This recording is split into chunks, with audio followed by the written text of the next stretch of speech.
پہلے تو مارنے کی فیک نیوز چلائی گئی، پھر اس کے بعد کہا گیا کہ جناب ہاسپٹل سے ان کی باڈیز چرائی جا رہی ہیں، ہاسپٹل سے ان بچیوں کے جو ان لوگوں کے جو جسم ہیں وہ جو ہے وہ زندہ جلائے جا رہے ہیں۔ عجیب عجیب قسم کی جھوٹی خبریں پھیلائی گئیں، اور دلچسپ بات یہ ہے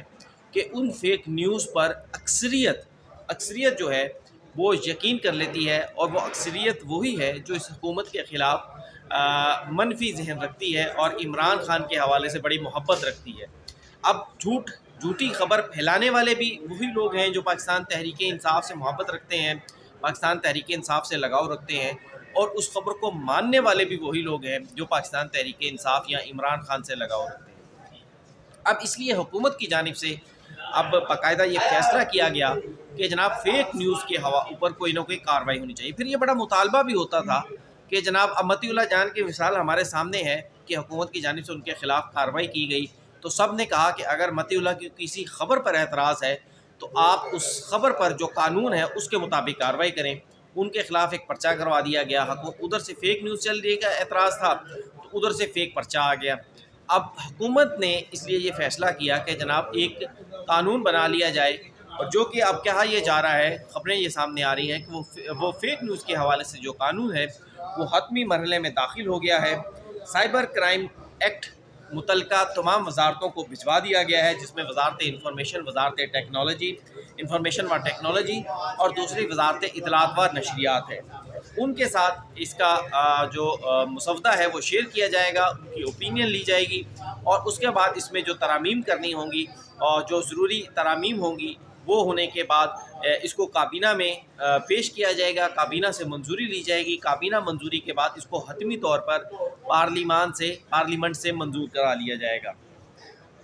اب اس میں جو خبریں سامنے آ رہی ہیں، کیونکہ ابھی تک کسی کے پاس بھی وہ مسودہ نہیں ہے، لیکن جو خبریں سامنے آ رہی ہیں ان کے مطابق یہی ہے کہ 5 سال کی قید ہوگی اور 10 لاکھ روپے جرمانہ ہوگا۔ یقینی طور پر جن فیک نیوز کا میں نے آپ سے ذکر کیا ہے، آپ کو 5 سال کی قید بڑی زیادہ لگ رہی ہوگی فیک نیوز کی، جناب جھوٹی خبر دیتی تھے 5 سال قید، یار اتنی شدید سزا، 10 سال جرمانہ، اتنا بڑا جرمانہ۔ لیکن جو خبریں میں نے آپ کے ساتھ جو واقعات میں نے آپ سے فیک نیوز کی بنیاد پر شیئر کیے ہیں، آپ ان واقعات کی انٹینسٹی دیکھیں کہ جناب بچی سے ریپ کا واقعہ ہوتا ہے تو شہر جل جاتے ہیں، ڈی چوک میں واقعہ ہوتا ہے تو جناب اس پر کتنی بڑی ایک نفرت کی لہر چلتی ہے ملک کے خلاف، ریاست کے خلاف۔ تو آپ اگر ان فیک نیوز کی انٹینسٹی دیکھیں گے تو پھر آپ کو یہ سزائیں چھوٹی لگیں گی۔ لیکن بہرحال یہ مسودہ شیئر کرا دیا گیا ہے، اور اس میں آئندہ چند روز میں ہی اس کے حتمی ہونے کا امکان ہے۔ دوسری جو خبر میں آپ کے ساتھ شیئر کرنے جا رہا ہوں، ذرا جلدی کر دیتے ہیں، ولاگ کافی لمبا ہوتا جا رہا ہے۔ جی ایچ کیو حملہ کیس آج اڈیالہ جیل میں اس کی سماعت ہونے جا رہی ہے۔ جج امجد علی شاہ اس کی سماعت کریں گے۔ عمر ایوب، عثمان ڈار، مسرت جمشید، محمد احد چٹھا، انصر اقبال، زرتاج گل، شیخ رشید، شیخ راشد شفیق، صداقت عباسی، واسق قیوم، فواد چودھری، یہ سب کے سب لوگ اڈیالہ جیل پہنچ گئے ہیں اس مقدمے کی سماعت کے لیے، جی ایچ کیو حملہ کیس کی سماعت کے لیے۔ تیسری خبر جو میں آپ کے ساتھ شیئر کرنے جا رہا ہوں، پشتونوں کے حوالے سے ناظرین، گزشتہ کچھ روز سے سوشل میڈیا پر بہت زیادہ چیزیں چل رہی ہیں۔ میں نے کل بھی ایک پوسٹ دیکھی جس میں کہا گیا کہ جناب مجھے ایک چھلی بیچنے والے نے فون کال کی، اور ایک جناب بڑے مشہور سوشل میڈیا جو ہیں وہ شخصیت ہی، ان کی جانب سے یہ پوسٹ کی گئی کہ جناب میرا دل خون کے آنسو رو پڑا۔ اس نے مجھ سے کہا کہ میرے بچے سے صرف یہ پوچھا گیا تم پشتون ہو، تو اس کو پکڑ کر لے جایا گیا۔ اب یہ بات کچھ سمجھ میں آتی نہیں ہے۔ وہ سمجھ میں کیوں نہیں آتی، میں آپ کو اس لیے بتا رہا ہوں کہ آپ دیکھیں کہ ہم گھر سے نکلتے ہیں تو ہمارے ارد گرد کتنے پشتون ہمیں نظر آتے ہیں۔ اگر کوئی واقعی ایسا واقعات ہوتا تو ہر پشتون جو ہے وہ ہمیں پریشان نظر آتا۔ چلے کہا یہ جا رہا ہے کہ جناب جو ڈیولپڈ پشتون ہیں، جو پڑھے لکھے پشتون ہیں، جو پینٹ کوٹ پہن کے پینٹ شرٹ پہن کے پھرتے ہیں، ان پر یہ واقعہ نہیں ہوتا، لیکن جو مزدور پشتون ہیں اس کے ساتھ یہ ضرور کیا جا رہا ہے۔ ایک لمحے کے لیے اس بات کو سچ مان لیں تو میں نے کل اس پوسٹ پر یہ لکھا کہ اس پوسٹ کا اسلام آباد پولیس کو اور انتظامیہ کو فوری طور پر ایکشن لینا چاہیے۔ اگر یہ پوسٹ صحیح ہے اور واقعی کسی معصوم پشتون کو پولیس نے پکڑا ہے تو یہ زیادتی ہے، اس پر اس پشتون بھائی سے معافی بھی مانگنی چاہیے اور اس کی رہائی کے لیے بھی آرڈرز ہونے چاہیے۔ لیکن اگر یہ خبر غلط ہے، اگر یہ خبر فیک نیوز ہے، تو پھر اس خبر دینے والے کے خلاف سخت سے سخت کارروائی ہونی چاہیے، کیونکہ آپ اس خبر کے ذریعے، جس خبر میں نہ آپ اس شخص کا نام، اگر میں اگر پوسٹ کرتا اس کی جگہ پہ، تو میں لکھتا کہ جناب مجھے فلاں خان نے، مثلا گل خان صاحب نے فون کیا اور یہ ان کا موبائل نمبر ہے اور ان کے بیٹے کا یہ نام ہے، اس کے بیٹے کو فلاں تاریخ کو فلاں علاقے سے اٹھایا گیا۔ مثلا خبر خود سے بتاتی ہے نا، خبر بول کے کہ میں فیک نیوز ہوں یا میں جینوئن اسٹوری ہے، سچی کہانی ہے یہ۔ اگر اس پوسٹ کے اندر اس شخص کا نام ہوتا، اس شخص کا کانٹیکٹ نمبر ہوتا، اس کے بیٹے کا نام ہوتا، علاقے کا نام ہوتا، تو پھر ہم یہ کہہ سکتے تھے کہ جناب یہ سارا واقعہ سچ ہے۔ لیکن ایک خان نے مجھے فون کیا جو چھلی بیچتا ہے، اس کے بیٹے کو اٹھا لیا گیا اور جناب پشتونوں کے خلاف ایک موومنٹ چل رہی ہے، پھر اس پر وہی لوگ جو آج کل بڑے ایکٹیوسٹ بنے ہوئے ہیں کہ جناب ہم انسانی حقوق کے بڑے علمدار ہیں، وہ ان خبروں کے اوپر چل دوڑیں، احتجاج شروع کر دیں، تو یہ ہمیں ساری پھر ایک سوچی سمجھی سازش نظر آتی ہے کہ جناب یہ ریاست کے خلاف اور یہ ملک کے خلاف ایک سازش ہے۔ ہاں، جہاں کوئی ظلم ہوگا، کوئی زیادتی ہوگی، وہاں پر ہم ضرور ان کے ساتھ کھڑے ہوں گے۔ مثلا جس طرح لاپتہ افراد کے مقدمات میں بھی جو لوگ جینوئنلی لاپتہ ہوئے ان کے ساتھ ہم کھڑے ہوتے ہیں، ان کے ساتھ ہم بات کرتے ہیں، ان کی ہم خبر دیتے ہیں، ان کی ہم تفصیل شیئر کرتے ہیں، لیکن فیک سٹوریز پر ہم نہیں چلتے۔ اب میں نے اس پر پولیس افسران سے بات کی، کل ویسے اسلام آباد پولیس کا بھی اس پر ایک اسٹیٹمنٹ آ گیا اور انہوں نے مکمل اس کو رد کر دیا، اور پشتونوں کے حوالے سے پھر جب اتنا سوشل میڈیا پر یہ چیز چل رہی ہے تو یقینی طور پر جب اسلام آباد پولیس اس سے انکار بھی کر رہی ہے تو اس کا مطلب یہ معاملہ ان کی نوٹس میں ہے، اور اب ایسے نہیں ہو سکتا۔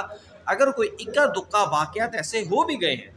تو اس پر بھی اسلام آباد پولیس کو اور انتظامیہ کو فوری طور پر ایکشن لینا چاہیے۔ دوسرا، میں نے بہت سارے پشتونوں سے اس پر بات کی تو مجھے ایسی کوئی چیز نظر نہیں آئی۔ ہاں، کوئی شخص اگر واقعی اس حوالے سے تفصیلات رکھتا ہے تو پھر اس کو کنٹینٹ میں جان ڈالنی چاہیے، اس کو تمام ڈیٹیلز لکھنی چاہیے کہ کون شخص ہے، کس علاقے سے اٹھایا گیا، اس کا نام کیا ہے، اس کے والد کا نام کیا ہے، وہ کس علاقے کا رہائشی ہے، تاکہ ہمیں پتہ چلے، ہم اس کے پاس جائیں اور پوچھیں کہ بھائی تمہیں کیوں اٹھایا ہے، تمہارے ساتھ یہ ظلم کیوں ہوا ہے، کیا پشتون ہونے کی وجہ سے ہوا ہے، یا تم پاکستان تحریک انصاف کے سپورٹر تھے اس لیے تمہیں پکڑ لیا گیا اور اب تم جو ہے وہ اس ظلم کے دوسری طرف آ رہے ہو کہ جناب میرے ساتھ ظلم ہو گیا، حالانکہ پکڑا تمہیں پی ٹی آئی کے جلسے سے گیا ہے، تو پھر وہ الگ بات ہے۔ اب ناظرین آتے ہیں آئینی بینچ میں پڑھنا پڑ گیا۔ ناظرین، سپریم کورٹ آف پاکستان میں آج ایک مقدمہ تھا، اور اس مقدمے کی سٹوری یہ ہے کہ سپریم کورٹ آف پاکستان میں ایک مقدمہ آیا سابقہ چیف جسٹس ثاقب نثار کے دور میں، جس میں یہ بتایا گیا کہ آئی ٹی یونیورسٹی کے قیام کے حوالے سے امریکہ سے کچھ انویسٹرز نے اسلام آباد میں رقم بھیجی تھی۔ اس پیسے کو بھیجنے کے بعد سی ڈی اے نے ایک جگہ بھی ان کو ایلوکیٹ کر دی، اور اس ایلوکیشن کے بعد سی ڈی اے نے اس جگہ کے حوالے سے ان کو ایکسیس نہیں دی، ان کو جو پہنچنے کا راستہ تھا وہ دینے سے انکار کر دیا۔ اس کے بعد اس یونیورسٹی کی انتظامیہ میں اور سی ڈی اے میں ایک پھٹا پڑ گیا، تنازع شروع ہو گیا، اس شخص نے کرتے کرتے case supreme court of Pakistan میں آ گیا ثاقب نثار صاحب کے دور میں، اور اس شخص کی پلی یہ تھی یا تو مجھے یہ زمین دے دی جائے یا میرے پیسے جو رقم میں نے ڈالرز میں دی تھی وہ رقم مجھے واپس کر دی جائے۔ تو 2019 میں سپریم کورٹ آف پاکستان نے ایک فیصلہ دیا جس میں سپریم کورٹ آف پاکستان کا یہ کہنا تھا کہ ہم اس 16 جنوری 2019 میں سپریم کورٹ نے یہ فیصلہ دیا تھا، اور سی ڈی اے کو حکم دے دیا کہ جتنے بھی پیسے ان شخص کے بنتے ہیں جو انہوں نے اس وقت جمع کروائے تھے، اس وقت جو ڈالرز ریٹ تھا اور جو آج کا ڈالر ریٹ ہے اس فرق کے حساب سے وہ اس شخص کو پے کر دیے جائیں۔ اب اس حساب سے رقم سی ڈی اے نے سپریم کورٹ آف پاکستان میں جمع کروا دی۔ اب مقدمہ چلتا رہا۔ آج اس مقدمے کی جب سماعت ہوئی تو اس میں بڑی دلچسپ کچھ چیزیں سامنے آ گئیں۔ مثلا جو درخواست گزار کا وکیل تھا سلمان بٹ صاحب، سابقہ اٹارنی جنرل بھی رہے ہیں سپریم کورٹ آف پاکستان میں، تو ان کی جانب سے یہ کہا کہ یہ ایک دو طرفہ معاہدہ تھا، جس پر جسٹس محمد علی مظہر نے کہا کہ اگر سی ڈی اے اور آپ کا انٹرنل معاہدہ تھا تو پھر یہ معاملہ 184(3) میں سپریم کورٹ میں کیسے آ سکتا ہے۔ منیب راچا جو کہ سی ڈی اے کے وکیل تھے، انہوں نے کہا کہ جناب جتنے پیسے انہوں نے جمع کروائے تھے ہم نے اس سے زیادہ پیسے ان کے واپس کر دیے ہیں، ان کو سود سمیت پیسے واپس کر دیے ہیں۔ سلمان بٹ صاحب نے دوبارہ کہا کہ جناب میرے لیے تو اب یہی راستہ بچا ہے کہ میں یہ ملک چھوڑ دوں۔ اب وہ انویسٹر کے طور پر بات کر رہے ہیں، امریکن انویسٹر کے طور پر، کہ جناب میں یہ ملک چھوڑ دوں اور میں اس ملک سے سارا کچھ لے کر اپنا واپس چلا جاؤں، جس پر جسٹس محمد علی مظہر نے کہا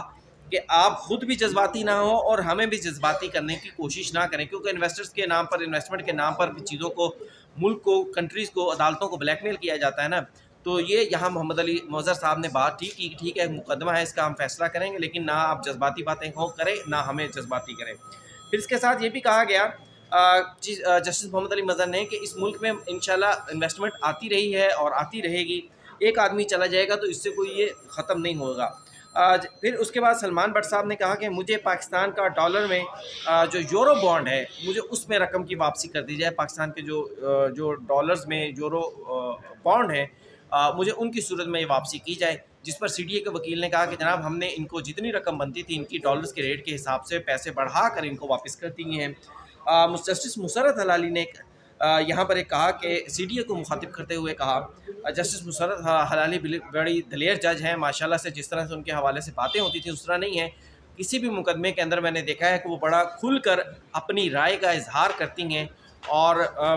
میں نے دیکھا ہے کہ ان کی رائے اکثر جو ہے وہ مناسب ہوتی ہے، بہتر رائے ہوتی ہے۔ انہوں نے سی ڈی اے سے کہا